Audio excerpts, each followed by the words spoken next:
Good evening, visitors. Welcome to the Australian War Memorial's Last Post ceremony. My name is Emily Hiles, and joining us today from the Royal Australian Air Force is leading aircraft woman Vanessa Miller. We welcome the veterans who have served, those that are still serving, and the families that love and support them. We acknowledge the members of RSL and Services Clubs Association, RSL Victoria and RSL Queensland, who are watching the broadcast of this ceremony across Australia. During this evening's ceremony, wreaths will be laid at the base of the Pool of Reflection by Wing Commander Michael Garside, Royal Australian Air Force Visiting Fellow, and other visitors to the memorial. If you're able, please stand and join in singing the national anthem.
The Australian War Memorial was the vision of Charles Bean, Australia's First World War official historian. Bean landed with the Australian troops on Gallipoli and stayed with them at the front through to the end of the war.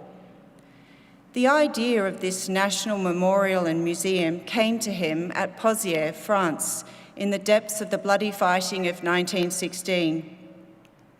Bean's idea was that this would be a place where families and friends could mourn loved ones buried in faraway places. It would also be a place that could help all Australians understand what these men and women had endured and what they had done for us. Bean's vision, to which we remain true, is best expressed as inscribed in the entrance to the memorial's galleries. Here is their spirit, in the heart of the land they loved, and here we guard the record which they themselves made.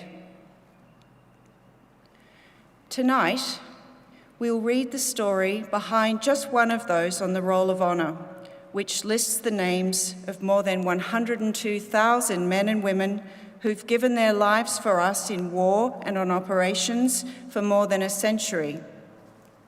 But first, we present a lament, Flowers of the Forest. Wreaths, or floral tributes, will now be laid at the base of the Pool of Reflection.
Today, we remember and pay tribute to Private John Gardiner. John Gardiner was born in 1897 to John and Elizabeth Gardiner of Woolsthorpe, Victoria. His father had been born in nearby Caramit, but had moved to Woolsthorpe as a young man. John Gardiner Jr. was educated in Woolsthorpe and went on to work as a labourer in the district. He was known as a fine, promising young man who had many friends in the district and all admired the young man for his manly and sterling qualities.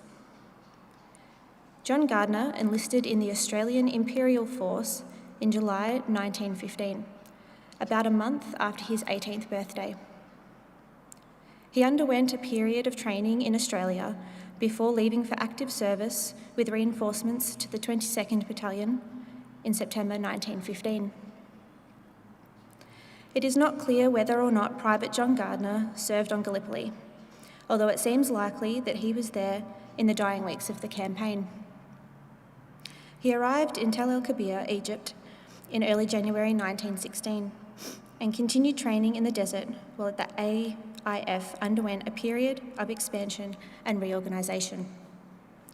He was sent on to France to fight on the Western Front in March 1916. Private Gardiner had his first experience of conditions in the front line near Flabai in the first week of April 1916. However, time in the quieter sector did little to prepare the men of the 22nd Battalion for their first major battle, which came at Pozières in late July 1916.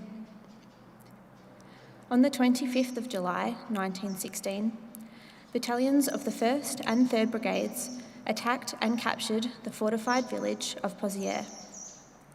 2 days later, in the early hours of the morning, the 2nd Battalion relieved the 6th Battalion on the front line. Within 2 hours of the relief, the 22nd Battalion came under intense enemy artillery fire. So intense that in some places the raining shells blew trench systems flat. Reports were constantly coming in that the German counterattacks were imminent, and a great deal of work had to be undertaken to strengthen the front line. At some point during that first day, under the intense artillery fire of Pozières, Private John Gardiner was killed in action. His company commander, Captain Wiltshire, later wrote to John's father in Woolsthorpe, saying, "Your son was a member of my company and was killed in action in the heavy fighting beyond Pozières. He was a good lad and always bore hardship and discomforts cheerfully and without complaint, and he will be much missed by the officers and men of the company. We hope that the fact that he died a soldier's death, fighting bravely in a victorious battle, will comfort to you and your family." His body was never recovered, and today he is commemorated on the Australian Memorial at Villers-Bretonneux. He was 19 years old. His name is listed on the Roll of Honour on my right among almost 62,000 Australians who died while serving in the First World War. His photograph is displayed today beside the Pool of Reflection. This is but one of many stories of service and sacrifice told here at the Australian War Memorial. We now remember Private John Gardiner, who gave his life for us, for our freedoms, and in the hope of a better world.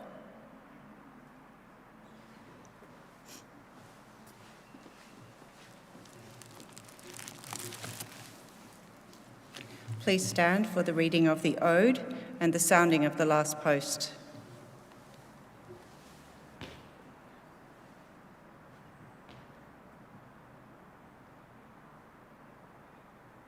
They shall grow not old as we that are left grow old. Age shall not weary them, nor the years condemn. At the going down of the sun and in the morning, we will remember them. We will remember them.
lest we forget.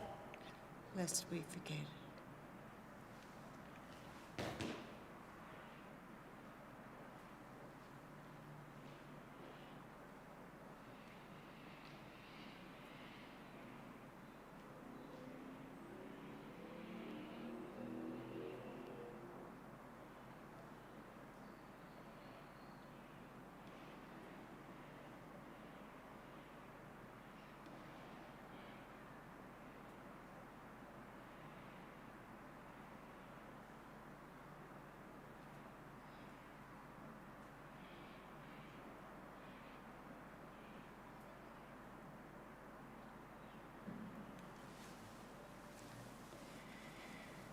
We leave you this evening with the words of the memorial's founder, Charles Bean. Many a man lying out there at Pozières or in the low scrub at Gallipoli, with his poor, tired senses barely working through the fever of his brain, has thought in his last moments, well, it's over. But in Australia, they will be proud of this. Ladies and gentlemen, that concludes the last post ceremony. We thank you for visiting the Australian War Memorial and wish you all a very good evening.